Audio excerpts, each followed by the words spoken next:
Right, welcome back to Good Morning Kenya. This is Eye on Politics. My name is Migwi, and today we are going to look at various aspects within the political landscape within the country, and my guests are already in studio. I'm joined by Wakili Gibson Gisore, who is also an advocate of the High Court and a political analyst. Karibu sana. And also Dr. Evelyne Ogendo, who is a political analyst. Welcome to the program. Thank you. And also Ireri Mwathi, who is a political analyst. Karibu sana. Morning, Kia. And also Kiprono, Arap Kirwa, who is a UDA Youth League. Thank you. Asante sana for making time. Yes. Let me start with you. Generally, what do you think, has the youth fully changed the conversation within the country? Let me start with you, Wakili. Thank you so much. My thoughts are that the youth have really taken a different shape of politics in this country. Given that for the longest you've never had such a serious conversation being discussed in all quarters. Kenya has been trending internationally, and nothing else, is just for the Gen Z's change of ideology. They have really sworn that they need to see a better Kenya for their future, and I think they are determined to see that through. We have seen the president and the government also change tack, and they have been able to succumb to some of the provisions or the arguments which Gen Z is bringing forth, which has never been the case. The youth have largely been aloof, if I may say that. They have been distant from politics because they believe that that is a domain for the elderly people. People are in their 40s plus. I mean, you go by the number of politicians. Previously, we had very many numbers of people between 50, 60, 70, even others 80. Sometimes even, I think we had very senior politicians who were past 80. So this time round, we are seeing a very invigorated youth who are determined to take the course of politics in this country, and they have sworn that they are going to see a Kenya which they want to live in. I mean, in sustainable development, because there's a principle called intergenerational. I think they have taken the cue from the previous generations, and theirs has been, I think, a notch higher. We had the youth previously perform very critical roles in terms of politics discourse in this country. We had the K92, of course, who were pro-government, but then we had on the other side the Mwites, the Railas in 1992, who were also championing for a new course when we amended Section 2A. Which also pushed Moi to change something which was very critical, because Kenya, from 1966, Kenya had been a single-party state till multi-party came. So that was also a significant battle by the youth and, of course, a mix of old politicians. But there was also the role of the youth in that. We had subsequent issues of Sabasaba. We had the 1997 IPPG also, which was led by the then opposition, which also led to some minimum amendments to the constitution to allow transparency in transparency in terms of elections. So we have had these discourses. We had also a group of young men who participated in coming up with the constitution, especially young lawyers, played a critical role in terms of drafting the constitution 2010, which also was another liberation. So during the Uhuru era is when maybe the youth, we didn't see very much of that in the era of politics, given that we already had a new constitution, or the only thing was championing. And you know, mostly the championing is done by NGOs or non-government organizations, which largely in the Uhuru era we saw emasculation of the same. So there was not very, till the president, I think the other day, assented to the bill which allows for NGOs to operate freely, which we need to thank him for, because that's opening up the political space to everyone, and the people can be able to participate professionally. you do realize we're going to have, there's likely to be a challenge, especially when you are engaging the masses generally, because sometimes the discourse might go different directions. The agendas could be there, but channeling them to make political policies sometimes can be a problem. Yes. So if you get organizations or NGOs which are well organized in the space of youth, yes, then they can be able to be the people who are going to bear the statement and be able to lead the discussion.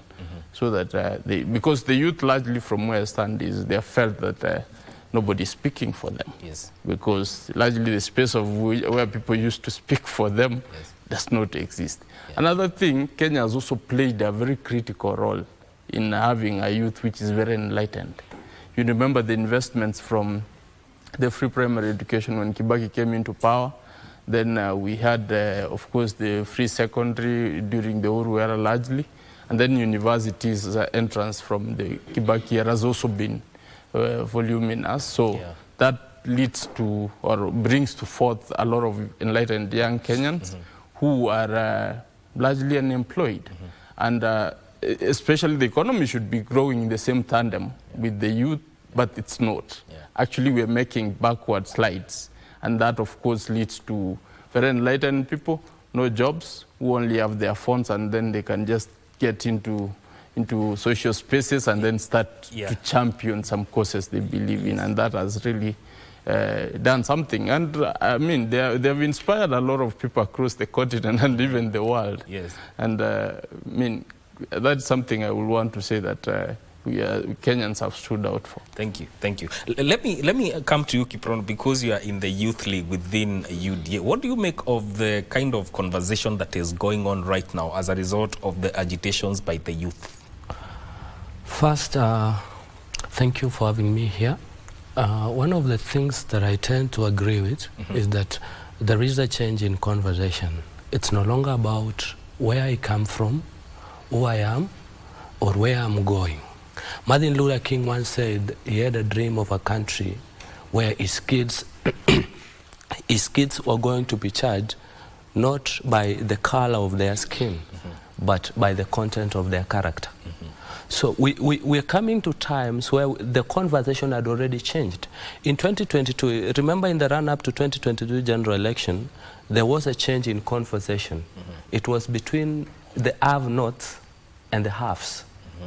Such that in a way, this is something that is gradual. It started post-PPI era. And the originator of this conversation is none other than President William Ruto. So whatever he's witnessing right now is the one who started it. And youths are raising genuine concerns. Because the issue of unemployment in this country, you have people graduating from the universities, they have nowhere to go get jobs. And at the same time, the state of the economy is declining. In the same sense, you see politicians in the bed with the church, whereby they go and sanitize the money, which are the proceeds of corruption in church. So what Gen Zs, whereby I'm a proud member, have done in this country for the past few days, is that, one, there has been a change in the conversation that going into the future, in the next general election in 2027, you might see even 70% of the National Assembly and the Senate youths being elected. Going into the future, we are going to see the throning of politicians from the churches. Because one, you cannot be able to bring the proceeds of corruption in the name of Arambe to the church, and the church leadership who are supposed to call out the same crimes of corruption are clapping because you took money to church. So one of the things that I agree with the Gen Zs is that we need to have a national dialogue, not one like PPI or for changing the constitution. We need to have a national dialogue that are we going to get opportunities for these youths? And we credit these changes to the literature that we have been fed with. Personally, when I was in high school, I studied some books in literature in Kiswahili known as Tumbo Lisiloshiba. na didi nyingine. Na I saw the Gen Z's protesters in Mandamano. They were drawing a picture of a popular government official. Yes. I don't want to mention his name. And they say he's the one in Tumbo Lisiloshipa. You read others like Kigogo by Pauline Care. You read others like Petrol in the City. So there are a lot of literature. So whenever what they were seeing happening in those books is what they are witnessing right now. Because whereby politicians have had a culture of giving you handouts so that you can be able to become silent. You go to the ground right now, the MPs have run away because of the same youth. So these are things we credit President Kibaki for, giving us free education, and of course the introduction of literature. We credit the liberators who came up with the 2010 constitution, because if we were operating in the last constitution, it could be something different. But I don't want the Azimio coalition and the opposition to take credit of Gen Z Mandamano.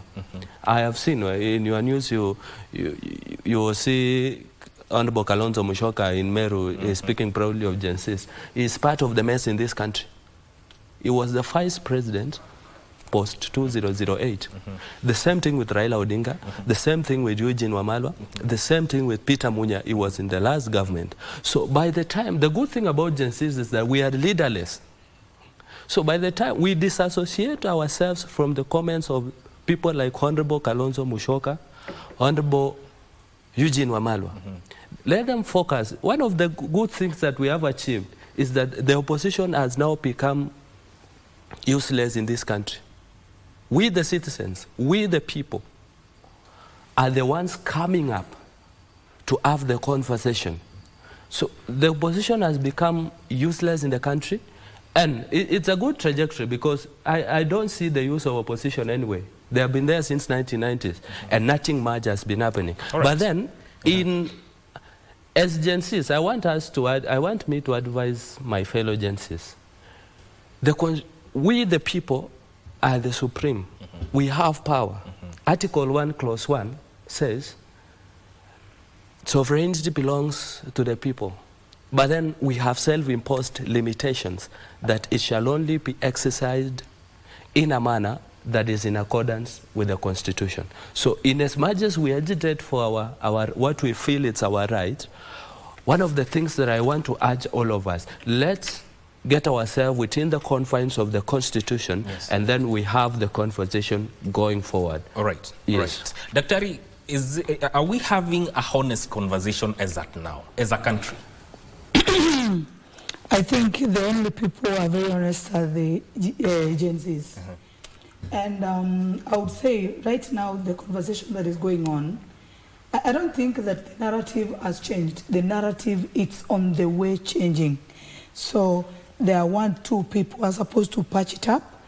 And one thing that I'm not liking too much is other leaders taking up and taking advantage of what the movement of the Gen Z and trying to dilute it, like also using their activities to empty their frustrations and to pile up pressure on the president. Personally, I'm from opposition, but right now I'm speaking like a leaderless mom. I'm a mother to Gen Z.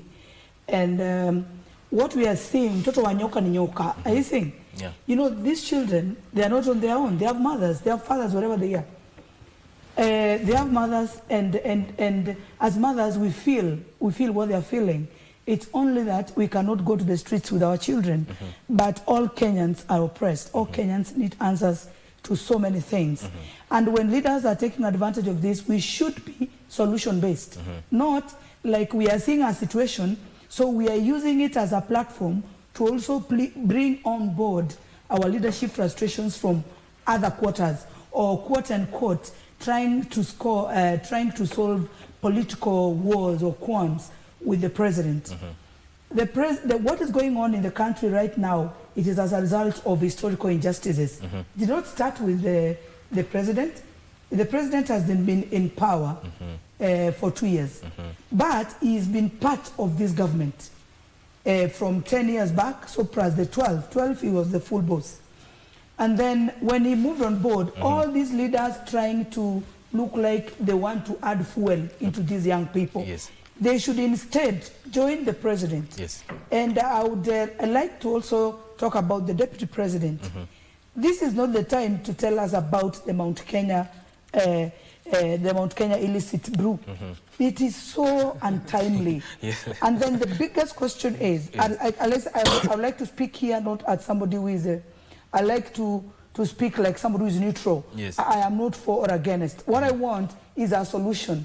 Like, what are these kids trying to say? That they don't have jobs. Yes. This is not the time to tell us about illicit brews in Mount Kenya. Yes. Kenya is not made of Mount Kenya. Yeah. We have so many people I come from Kisii County. Our kids are busy getting drunk. The question is, why are they preferring to take the illicit brew? One is because it is cheap. Two is because that is what is available within their reach. And why is it happening? They have no jobs. So he should leave that platform and join the president in terms of trying to provide solutions to what is happening to this country. Thank you. Not looking like, I'd like to add something also, please. 2 minutes. Just, I want to give Mwathi a chance to speak before we go on a break. Connected to hapo kwa hiyo illicit. Before we go on a break. 1 second. Okay. And what I'm saying, show me your friends, I tell you who you are. Exactly. Right now, what the president is going through and piling up a lot of pressure, Yes. it is because of the advice he's getting from those people around him.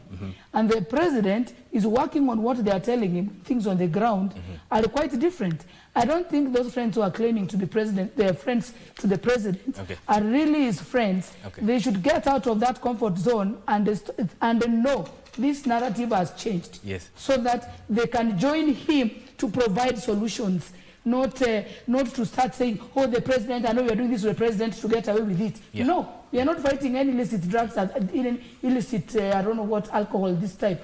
We are fighting how can our children get jobs? How can we have the bloated system of education unblotted?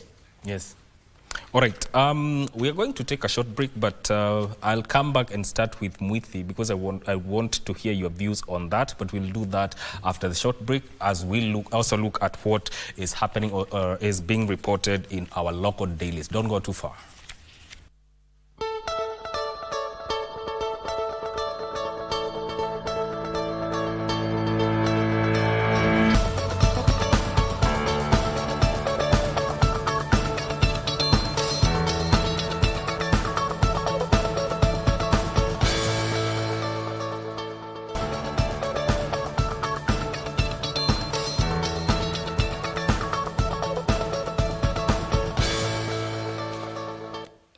Minutes past the hour. This is Eye on Politics here on Good Morning Kenya. My name is Mike Migwi. And before we went on a break, I wanted Ireri Mwathi to contribute on this aspect of this conversation that the Gen Z have started within the country. What do you think of it?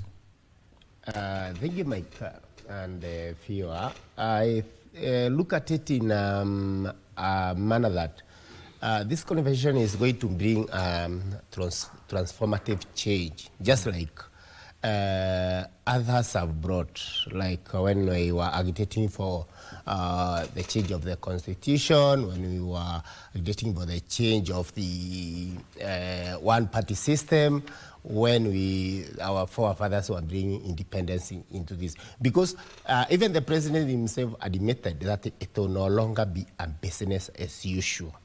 So whatever the agencies have really done will really is a pillar or an area that even the future generations will be able to look at as a place where we made about turn just for the better. I'm looking into a situation where nepotism will no longer be the order of the day, where people are going to get positions not depending on who they know, but depending on what they know. Because the Gen Zs are saying, look at, for example, the cabinet we have today. Is it the best that we have? Is it the best? Are those the best brains that can move Kenya forward? Look at what is happening to those people who are close to the president. Yeah. Because if you are close to power, you should behave in a certain manner that portrays or shows that kind of power. Those who are close to power, when they go bragging and maybe showing their extravagant lifestyles, it will no longer, that will no longer be the order of the day, which has been there. And even the powers close to that just were okay with it. Yeah. That will no longer be the order of the day. So what the Gen Zs have done will really bring change in actually almost every sector in our of the Kenya we have today. So we are also looking at the issue where the independence of different governance systems are strengthened. Our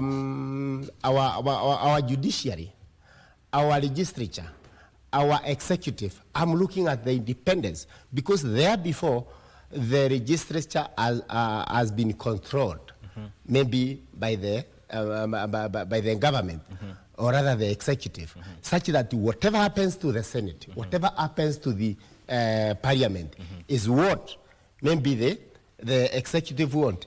We saw just the other day the legislature saying, thank you, you have given us an addition of the salary, but you can keep it. That is as a result of the Gen Z's conversation. So we have seen there before the executive bringing a hand in the Parliament and the Senate, such that even if there is a motion of maybe impeachment, whoever the executive want impeached will be impeached. Whoever the executive want saved will be saved. Whichever bill that the executive want passed will be passed. Whatever bill that the executive want rejected will be rejected. It will no longer be like that again, because the executive forced the finance bill to be passed. And actually, this is what triggered even more anger to the Gen Z when it was passed hurriedly, when they were in the street saying this bill is wrong. But the executive had a hand of saying, let's pass it. When it was passed, we saw what happened, and the president had to return it. Just because the Gen Zs have brought in a new change, and this is change for the better. I applaud them. All right. Now let's take a look at what is making headlines in our local dailies, and I will start with the Standard. To fire or keep, Ruto's cabinet dilemma. President William Ruto faces probably the biggest test of his presidency on who to fire from cabinet in a government where loyalty precedes any other qualification. Ruto faces Herculean task of letting go of his friends. Wakili, what do you make of this headline? I mean, the decision, the president has a decision to make. And just to say a little more on that, you see, we have a political mindset which has been there since the 60s. It has been handed down. Whoever comes the president, I think, save for Kibaki, who really stood out and did things differently. And we saw a great change. For example, Kibaki implemented very nice policies that we are not going to borrow. Just out of the blues, we are not going to borrow. If we are borrowing for a specific project. But here we borrow even to take tea. So some of those things are the things which are leading us to where we are. Actually, sometimes we borrow and we never know where the money goes. There was a rumor that the Eurobond actually never arrived in Kenya.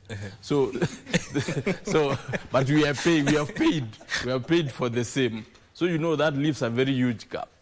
Whatever Kibaki borrowed for, we can see Thika Road, we can see other projects and roads across the country, because when he took over, the roads were totally dilapidated. So there needs to be a policy. I want to argue with the Dr. point that we have enough money which can feed Kenyans, can do everything that Kenya is borrowing to do. But we just need clear policies on the same, and a goodwill from government. Once government makes a decision, then we can be able to do it. Secondly, I would want to say that the political mindset we have is one which has been handed over. But now we have a very huge population for young people who are constituting close to 60% of the population, who are well landed than any other generation has ever been landed in this country. They are enlightened. And then the political world space is becoming a global village in terms of exchange of best ideas. So borrowing from the best international practices and then looking down on your country, you wonder, why am I suffering and people elsewhere are enjoying? And you hear the president has appointed, or in cabinet there sits somebody who has less papers, or who never went to school, to say, to a level that he needs to fit into that docket. And then that not being the case, you continuously see very wrong decisions being made. That inspires a thinking in society that, you know, we have a problem. Who is going to sort it? Our parents can't solve it. But our parents are done. Once they finish schooling us, they are now. Yes. So what do? Let's take up the course and be able to steer the country to the next level. This the revolution we are seeing in Kenya, or the change we are seeing in Kenya, if I may use that term, is one which has happened all over the world. There comes a time a generation decides to take the course of their future life into their own hands. And that's what is happening in Kenya. And I like the conversation. What we need to do is to steer the conversation towards the right place. Because it can become a precipice if it's not well managed. Because at some point we can have a country which has already gone to the dogs. Especially with the looting which has started, and the kind of now when politics comes in, everything becomes a mess. We can take the example of Sudan, where everything is almost going south because we don't have a proper leadership. People are fighting for power. The kind of demonstrations we have seen are akin to what happened in Egypt before, to Hosni Mubarak, who had been in power for over 40 years. So that discourse went well till the process where they removed him, and then it went south. For around 10 years, till the current president came to take power, and he has been able to steer Egypt back to the line. But Egypt is also dealing with a myriad of challenges which came as a result of that. So we need to be very careful as Kenyans and be able to decide, how do we take this conversation forward? My advice would be, let government be able to have inclusive policies. Policies which are transparent, policies which are pro-youth, because we are developing the country today for the youth of tomorrow. Thank you. So that we can be able to get out of this particular problem. Thank you. Mr. Ireri, what do you make of this headline where to fire or to keep? Because there's a chance where the president will have to balance between national interests and political interests. Thank you for the question. According to me, I think it's a good opportunity for the president to make changes in his government. And I'm optimistic that he is doing it soon. Because I think when this government was formed, it was basically more of rewarding. Rewarding those people who assisted me in getting votes, rewarding people who are my long-time friends, rewarding people who we have done 1, 2, 3 together. And I think 2 years are enough for the rewards. So they should be contented with that. And now the government, the president should look at people who will assist him get his connection back with the people, with the community. Because right now, there's a big disconnect. After what Gen Z did, there's a big disconnect between the president and the Mama Boga and the Boda Boda who brought him to power. And noting that he went to power as a result of bottom up. That means bringing the person down. Those who are down, majority of them are the Gen Zs who have good papers but no jobs. It is the high time that he brings good brains in his cabinet, brains that will increase, will assist him, maybe create jobs for these Gen Zs, will assist him attract the foreign investors, will assist him maybe know what to do with the current economy, which is not going on well. So if the president want a safe ride, and a good ride in the next 2 or so years, I think he has no option but do something into his cabinet, do something into his advisors, and as he said, let it not be a business as usual. Daktari, you have to agree that some of the CSs played a very vital role in the election of President William Ruto. How do you see the president handling this? You know, from time immemorial, like the president rewards the people around him during the election because, quote unquote, you are people. Are you saying? There's that thing that has been happening not only with President Ruto, it has happened with President Uhuru, it has happened partly with Kibaki, but I think the setup, I think that way goes overboard. And my thinking is to change this narrative to suit everyone, to suit the president and to suit the people who are going to work around not only the presidency, but those people are going to work around the members of parliament, the governors. I think when they are doing their campaign thing, there's this overpromising thing, you know, like the bottom-up narrative, the hustler narrative.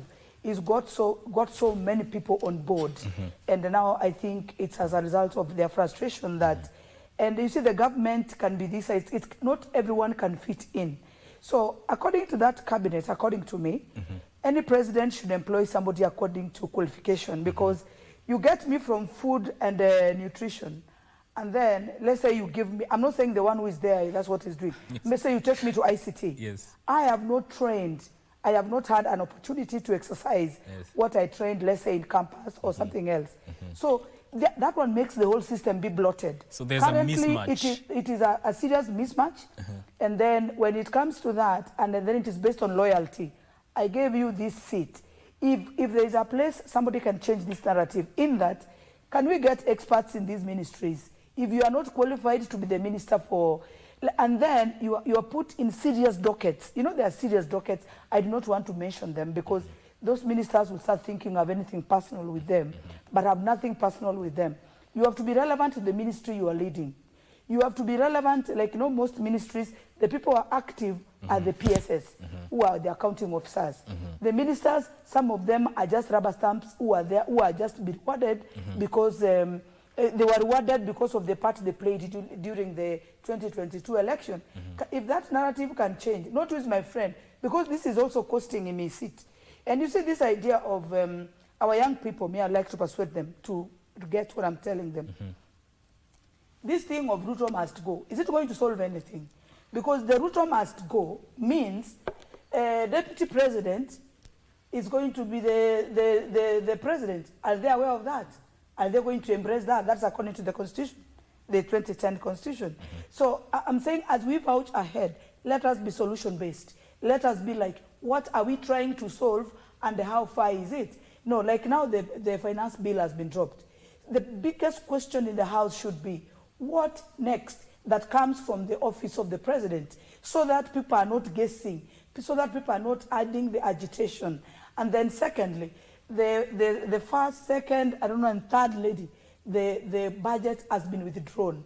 The big question should be by the Gen Z, where is that money going to be allocated? And then the other part is, as we speak right now, there are those medical interns who are still at home. You know, they should be categorical in like, what are we solving, not what are we bringing up? Because what we are experiencing right now is a bust out. It's a bloated system. So look the way like the Ministry of Education, they reduced the pass grade from, it used to be B+ by our time, B+ B to university. They reduced it to accommodate more to the university. And that happened. And then there are so many satellite universities to serve these children from where they are. And then they were told education is the key to success. This narrative, haijatoka hapa, however much you are telling them, do business, do this. Where is the capital? They are going to use it. And then they transit. Our system reaches a place, it is bloated. You move from here, you are being told, you get these marks, you're going to the national school A, B, C, D, sub-county school A, B, C, D. From there, you're going to this university to do this course. Are you seeing?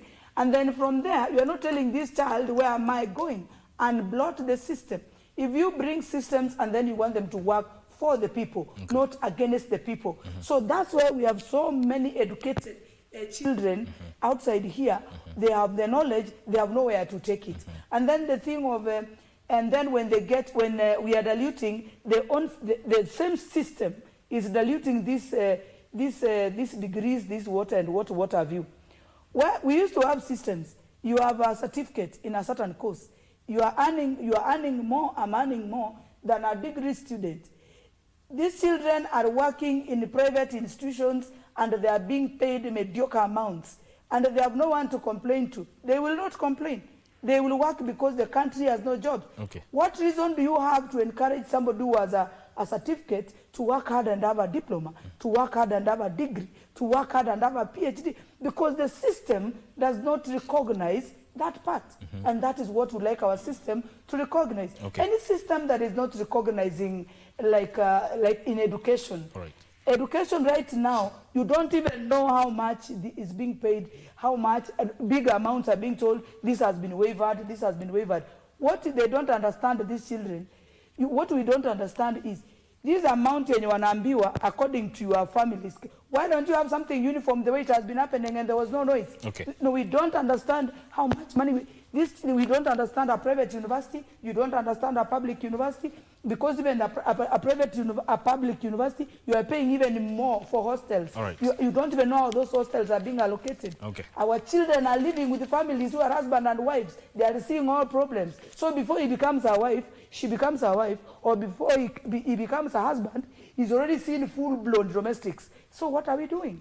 What generation are we bringing up? What legacy are we giving our children? Okay. All right. Kiprono, how do you see the president handling this? And are we going to see people who are qualified to handle certain ministry or all ministries? First of all, I will want to reason and think about what are the qualifications to become a cabinet secretary. One, it's not stipulated in our constitution. Two, president is, if you study the politics of President William Ruto, is a student of Machiavellian School of Political Science, which means for him to maintain its ground, he needs to reward the loyal soldiers. But the biggest challenge is not even in the cabinet secretaries we have. The biggest challenge is the mismatch in the institution of the presidency, whereby you have a situation whereby the country is in a national crisis, like the other day, the president is addressing the nation from State House, Nairobi. His deputy speaks of the president in Mombasa. What kind of, I think also some officials in government should be taken through classes on organizational behavior. You don't have to speak after your boss has spoken. And you are the deputy president, Wakili can agree with me here. The oath you took before the people of Kenya can be used against you. And that you are the deputy president of the Republic of Kenya. From Monday to Sunday, you are working around the mountain, somewhere in Wamunyoro. You know, I really don't reason well with the deputy president. Kindly, you are the one who is supposed to be by your boss when there is a crisis in the country. But what about the aspect of CSS? The aspect of the CSS, personally, because I voted in 2022, it's my personal opinion. Yes. I don't have social contract with people like CS Machogu, people like CS Duale. I have social contract with the president. So whatever he's going to decide, what I can just say, because I'm just a citizen like anyone, is that kindly the president reduce the number of ministries. But whoever you're going to appoint doesn't matter. Your legacy is going to stand the same. Another challenge that we have with the President William Ruto, the history serves us well. Jomo Kenyatta became the president until 1978 peacefully. He crushed his opponents, like Honorable Jaramogi Oginga Odinga, may so rest in peace. When Nyayo came into power, the same faceless individuals emerged, trying to destabilize from the coup of 1982 and joining now the people who had goodwill in 1992 for multi-party politics. They infiltrated the multi-party protest. The same faceless individuals. When Kibaki took over power, the same people rested because one of their own was in power. The same thing with President Uhuru Kenyatta, they rested. So whatever we're seeing now is not something that is new. Even if we are young enough, we can see that the history repeats itself. And that is why I've always said the president should interrogate his house, starting with his own deputy. And on the issue of, earlier on, Wakili spoke about the operation of the NGOs. Wakili, are you aware that there are some NGOs that thrive in anarchy? And because they thrive in anarchy, they were pushing for the same bill to be ascended into law, so that whenever there is protest like the one for agencies and finance bill, they now come in and request for finances from their sponsors that we want to assist people of Kenya. So I think also we need to emasculate these NGOs once again. We are not going to lose a state to go the direction of where our neighbors have gone. Okay. Just a second. We are not going to go the direction where some of our neighbors have gone, because of some few individuals who have selfish interest. And as I end on this, as Gensis, we cannot be infiltrated by people who fail to convince even their fathers to vote no in the finance bill. All right. Somebody, as I end, somebody's father voted yes in the finance bill, but he has been active in Twitter trying to make sure that the agencies around the destabilized government. So, as I end, I am going to say this, that the president kindly reorganize your cabinet, interrogate the people in your house, whether or not they are genuine, because some people want your downfall for political mileage. All right. Mr. Ireri, are we going to see a change in the presidential circle, given the changes that are looming in government? That is expected, and definitely, given the situation, there must be, there ought to be a change, a big change in that matter. Just because for things to learn, and for the country to go back to its peaceful nature that we have enjoyed before, without these demos each and every day. One of the requests, actually not a request, one of the requirements, what the agencies are saying, that the way the government around the president is, there has to be a total change. We expect that if things have to move on. And especially, we have already seen some of his friends, some of the friends around that trying to change what they are doing. We have seen some of the cabinet secretaries, some of the senior officers in government trying to align themselves as per the requirements of the agencies. So definitely we expect a change. What I know, the president, the big question is, whom do I touch, whom do I leave? Given that, apart from the agencies, us and those who are in the older generation, and especially those who are in government, they are more on the who is my friend. They are more on where does he come from. They are more on the regional balance. But the agencies do not know the tribe. They are tribeless. Some of them don't even know their mother tongue. They are jobless. They have nothing to protect. They have no job to protect. They have no money. What they are getting is from their parents. And that's why they are saying, I tend to believe also, they are telling their parents, let us go and do this for you. We know you have done this much, but you are not able to achieve. Let us go there and continue, or rather ensure that you come out of this burden which you are in. So I'm seeing the president bringing in brains which you'll be able to, because at the end of the day, it is a matter of looking at the governance issues. What do I do? What do I put in place to ensure that things move smoothly? Just like one of the speakers has said, we have enough money in this country. The president himself told us, after consolidating the tax collection system, such that the accounts are collected from one source, he was telling us there are areas where you are getting more than 10 times what was being collected there before. So where we should be seeing the services being 10 times or rather increasing. But what is happening is money is there, but then we are not seeing where it's going. That's what the agencies are saying. They're saying we should see value for the taxes that our parents are paying. We should be able to see things moving in a manner that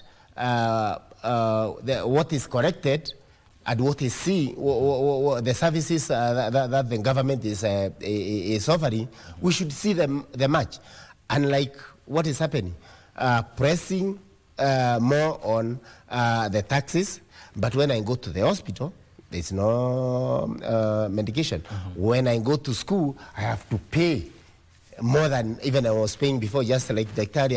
said. The current system of university funding is actually not even understandable. We have gone back to days when we were moving with WhatsApp group and Arap for university education, just because somebody who cannot afford is being put in a level of the son of a cabinet secretary.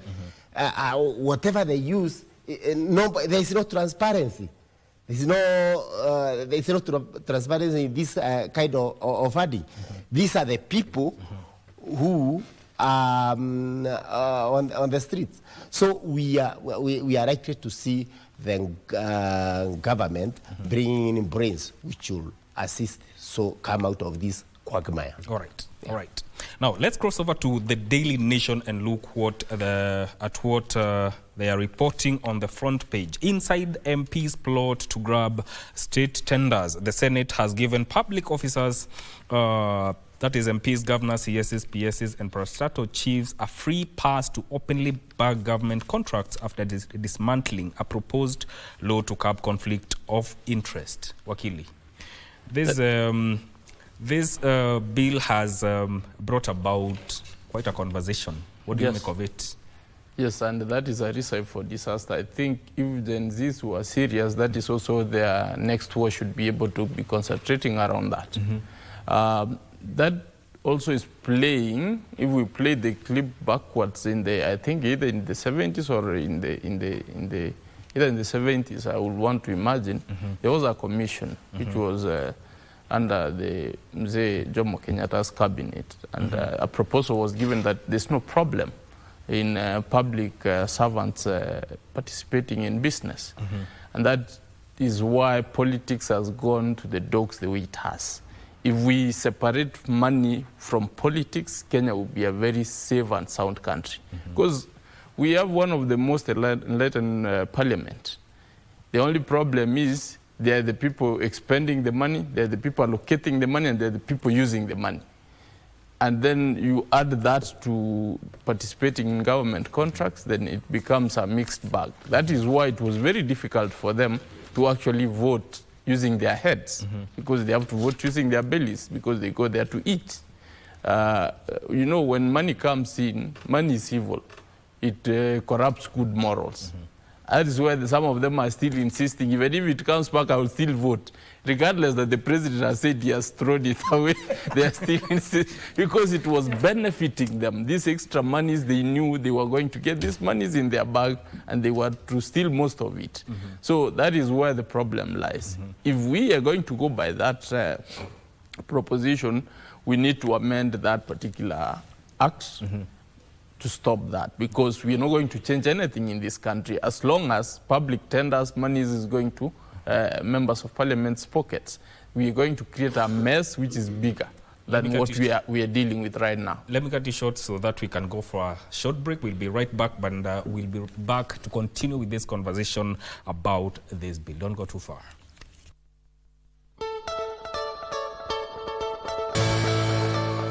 And thank you for tuning in to Good Morning Kenya. We are talking about the conflict of interest bill that even the EACC has come out to say it will cripple the fight against corruption. Mr. Ireri Mwathi, what do you think of this? I don't know why our leaders are not reading the signs of the day, because this bill is another trigger for Gen Zs to become more bitter. Because at the end of the day, the legislative arm of government is supposed to do oversight. So now I even give them the go-ahead to get the government tenders and all those things. That means what will they come to oversight? That means I get the tender. I'm the same person who is supposed to see that tender Mwananchi gets value for money. That means that conflict of interest, Mwananchi, if that passes and it goes on, that means that we shall be getting substandard services and nobody to oversight that. Number two, we understand that once you are a member of parliament, you have some responsibilities and you are closer to the powers of the day, better than the professional somewhere who is outside there. How are we going to compete with somebody who can enter into a ministry service and is given access before me? Just because he is a member of parliament, just because he is a senator or a governor. So that means these people have undue advantage, more advantage of getting these tenders than the professionals who are supposed to do these jobs and do them perfectly. So if that goes on, it would mean in the near future we will be seeing substandard services to the people. It will mean that we are seeing everything that is done as far as government tenders are concerned, rotating around the executive. And that means these people, it doesn't mean these people are qualified to do these tenders, but we will be seeing them, getting them, and then maybe sell them out to those people who are qualified to do this. This would mean more costs, because you are talking of the cost of the job and cost of giving it to the person who has given me the job.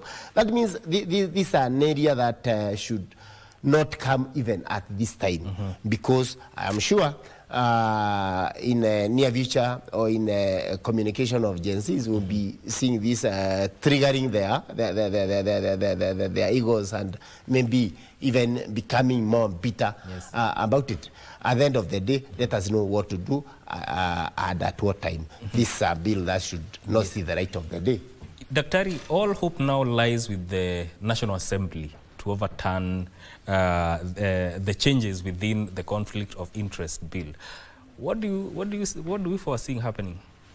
You see, Kenyans have lost a lot of trust with the members of parliament, especially the quote-unquote, the yes members of parliament.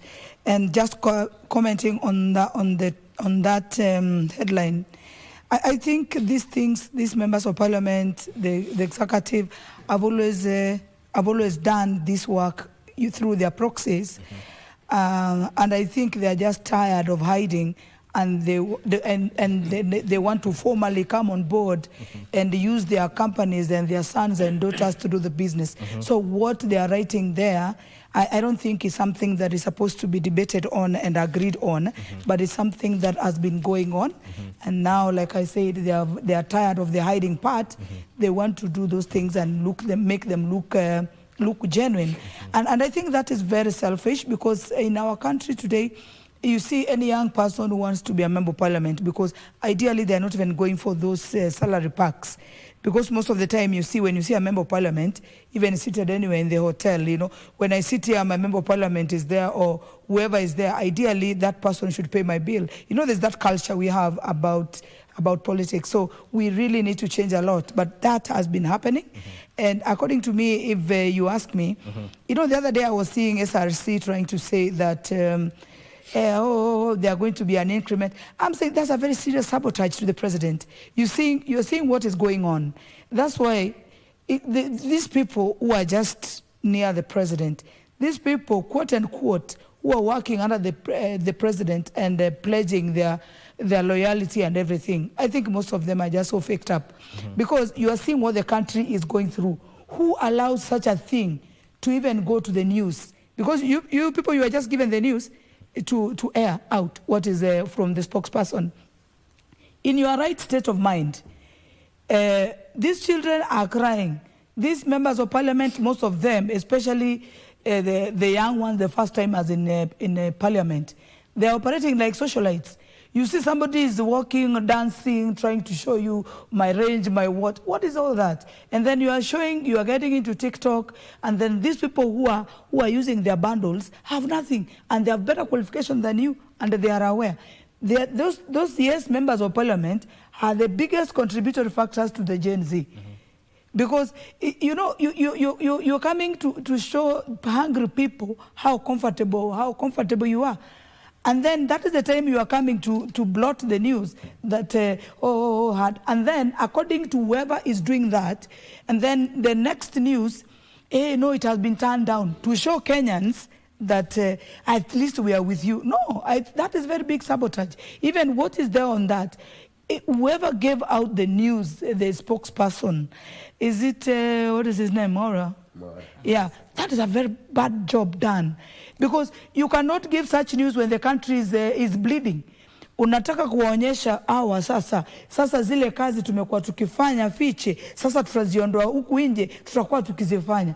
Can they understand the temperature and the vibrations of Kenyans today? And let them not separate what is happening with the Gen Z. Mtoto wa nyoka ni nyoka. These children are our children. The millennials and the Generation X. We are the parents of Gen Z. So let somebody not individually start to think that these children are on their own. They have backup from their parents. Save for their mothers who are so scared. You know, like me, I got so scared about the last Tuesday. I was praying on my knees. You know what? We do not want our children to be hurt. Right. We do not like that our country must go on fire for us to have a solution. Okay. We can have a solution without anybody dying, without anybody losing his or her property. We can still have what we want in a better way. All right. Kiprono, one of the things that the EACC have said that if passed, this bill could shield public officials from accountability for mismanagement of public resources. Definitely. The statement by the EACC is very right because, one, the conflict of interest bill that has been passed by the Senate is going to be a challenge. I think in our constitution, the makers of our constitution foresaw a situation whereby we could even give 30% of the government tenders to the youth. Now, you bring in the conflict of interest bill to ensure that you shield public servants. Most of them are the political class. You see, when we speak about public servants, there are some people who are not politicians. Most of them are political class. You shield them from accountability. I mean, take over situation or what's happening in our counties, where governors are opening companies, members of parliament also in their constituencies are opening construction companies to construct the CDF classes and everything, and even the roads in the area. Most of these tenders that are going to come out, if this bill is passed, are the tenders that the cost of the tender itself is going to be doubled. Because one, whenever we go to the ground, and I think also the way we have socialized ourselves as the people of Kenya is one of the challenging things. In my constituency in Sotik, is whereby whenever I see my member of parliament around, I expect kutuachia kitu kidogo, in quotes. Kutuachia that kitu kidogo, remember, constituency with a population of close to 130,000 people, you come to a village where there is 700 people, unawachia the kitu kidogo 700 people, which nowadays it doesn't come below 200 shillings per head. You multiply by 700 people, and then you look at the salaries of the members of parliament, it is not going to match up. So whatever is happening is that there is going to be doubling of the costs of these tenders, and it will shield them from accountability, because now the conflict of interest will set in. So what I want, the bill is in the National Assembly, and because the MPs have been visited by Gen Zs, most of them are, there was no show of members of parliament over the weekend in up country. So, because most of you have been visited by Gen Z, what I can just tell you, this thing, we are going to have a national conversation about this thing, because today, the good thing is that today, I even saw the person who was supporting this bill was an opposition senator. I don't want to mention his name. I don't have anything personal against him. I said the opposition is relevant, but the opposition now that is coming in is the youth. And if you're going to pass this bill, be rest assured, you're not going to have peace in the ground. We are going to visit you. We're going to visit your mothers. We're going to visit even your children. Yes, because, listen, by the time you fail to convince, you are to drop some of the things that are hurting youth. A youth was telling me last week that Kiprono, look at, I got a tender in a county government. I took a loan from a bank. They took this loan from the bank with the tender as the security, but the county government is going to take another 1 year to pay these bills. People are committing suicides in the ground because of the same mistakes that we are doing. Okay. So if we continue doing these mistakes, I mean, what will prevent the Gen Zs from visiting you? No, if you are a member of parliament. What I would want you to the aspect of visiting, that amounts to a threat. The aspect of addressing issues as they are supposed to be addressed should be what drives what you are terming as Gen Z. The aspect of visiting. What drives talking about issues. What drives the Gen Z's issues is because we have lost trust in the people we expected them to defend us. You cannot be able to be a contractor and at the same time go oversight the same contract. I mean, one of the things that, it's not about threatening. You've seen it happening. Okay? So what happens is we have lost faith, and I have urged my generation that because we have lost faith in these members of parliament, they still have 2.5 years in office. Question is, how can they regain that faith from the Gen Z? Because the Gen Zs are learned, once the trust is lost, regaining back that trust, even if I lose the trust in you, if you are my friend, regaining that trust is going to take another century so that I know you are the true person who can be my friend. So because we have lost the trust, the only way we can meet these people is come out in numbers. Come out in numbers. The president said he's going to ascend the IBC amendment bill into law. When IBC commissioners get appointed, I want to urge everyone, go to your IBC officers in the constituencies. Go register as voters so that tomorrow we have a conversation of, this is the scorecard. I elected you, you are a senator. I elected you, you are a governor. I elected you, you are an MCA.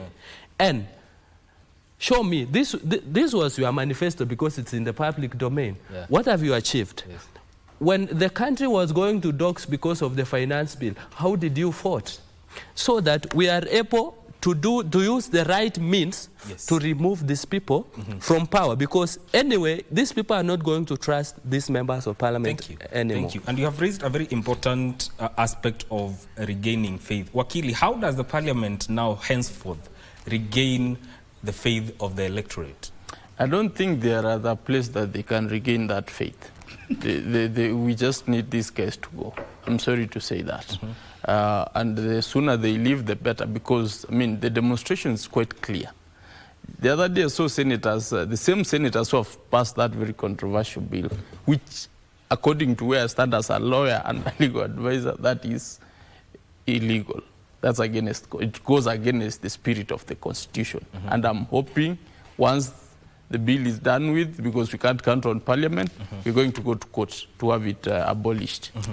And the President should not be able to assent to it if he is taking the vibe from the Generation Z demonstrations, because that is going to be a recipe for disaster. Regaining, we should not be even talking about regaining. We don't have a parliament. We lost it long time ago. We don't have a parliament. And the problem which we are having right now as a country is because of parliament. If Parliament was able to check the executive properly, we could not be having these demonstrations. So if Parliament was able to bring accountability of the Ministry of Treasury, we could not be having these demonstrations. Where did the rain start beating the legislature? The rain started beating us. It has been beating us all through slowly, but now it has reached the climax that we cannot be able to go back. As the Gen Z was saying, we have crossed the Rubicon. Yes. Because this discussion, that's why I was insisting earlier on in the discussion that we need to shepherd it in a particular way, and it's going to change this country.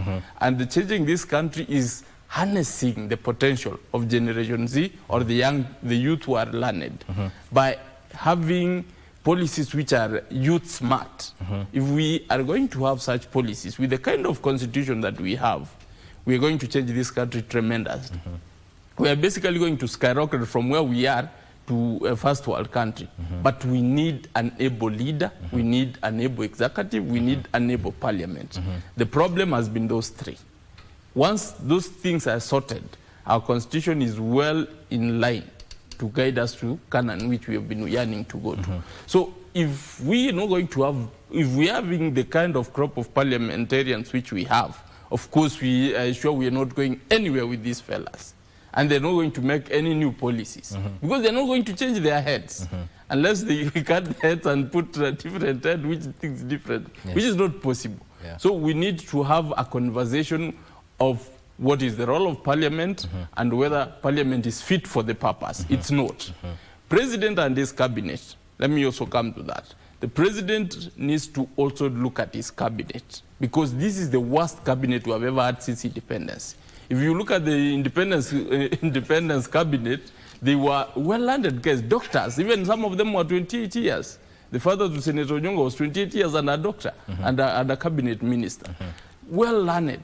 But the kind of cabinet we have, I think it's only the president who is. And when you have your principal advisors being the people who know so little about what they can advise you, then we have a problem.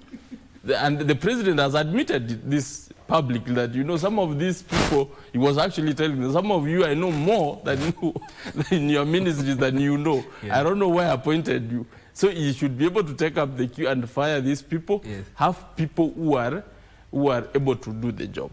And I mean, the moment he does that, people will get out of the streets. We'll start having the economy taking the right shape.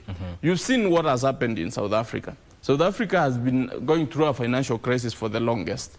But because of fiscal discipline and clear policies, they are reporting a surplus on the budget. We can be able to be there. We can actually get there because we have way lesser problems than South Africa. We only need the president and his cabinet, which is, of course, fit for purpose, to be able to take shape.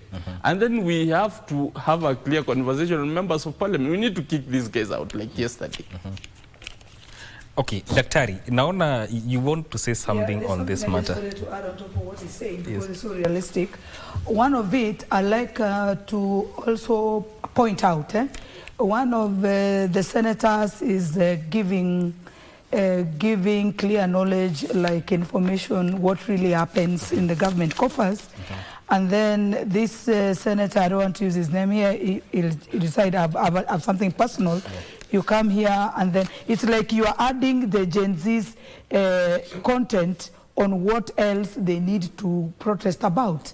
You see, these leaders are not solution-based. And I would say, if you are in government and you are still there as we speak, please don't come out and tell us anything. If you were part of any government from the back, be it in any portfolio, be it you are principal secretary, be it you are CS, you are what in the previous regimes, please do not come out and tell us anything. Shut up, allow the Gen Z to do their thing. They do not need your content. They need to do their thing because they have gone to school and they need jobs. So let them be warned. Be it in opposition, be it wherever. Don't tell us anything. If you have had any seat in this government, it doesn't matter when, if you have an in your right now, please don't add the Gen Z's content. They know how to get it. Something else I'd like to talk about, the mistrust about... Time. We are out of... I'm told we are out of time, so 1 second. I would like to say is, the issue is we have duplication of funding. The expenditure in this country has a problem because of duplication of spending. the CDF kitty for the members of parliament, the MCAs have, the governors have. Why can't we, because of the devolved government? Thank you. Why can we have this CDF itolewe kwa our members of parliament? Yes. Ndio their work is just legislation. Thank you. The MCAs, their work to be legislation. The county government, the county boss remains the boss, because which classes are you building? The governor has a kitty, you have a kitty. So why are we having duplication of expenditures in the name of giving these people extra money to embezzle? Thank you. Let us have one point of expenditure, and that is what is ailing this country. All right. The members of parliament don't need the CDF kitty. All right. Thank you so much for making time for Good Morning Kenya. That is Kiprono, Arap Kirwa, who is here, also who is a UDA Youth League. And also Dr. Evelyne Ogendo, political analyst, Gibson Gisore, who is advocate of the High Court and political analyst, and Mr. Ireri Mwathi, who is also a political analyst, joining us here on Good Morning Kenya for Eye on Politics. This is where we cap matters politics. Don't go too far. Vivian Ndegwa is coming right back with transformative leaders. Stay with us.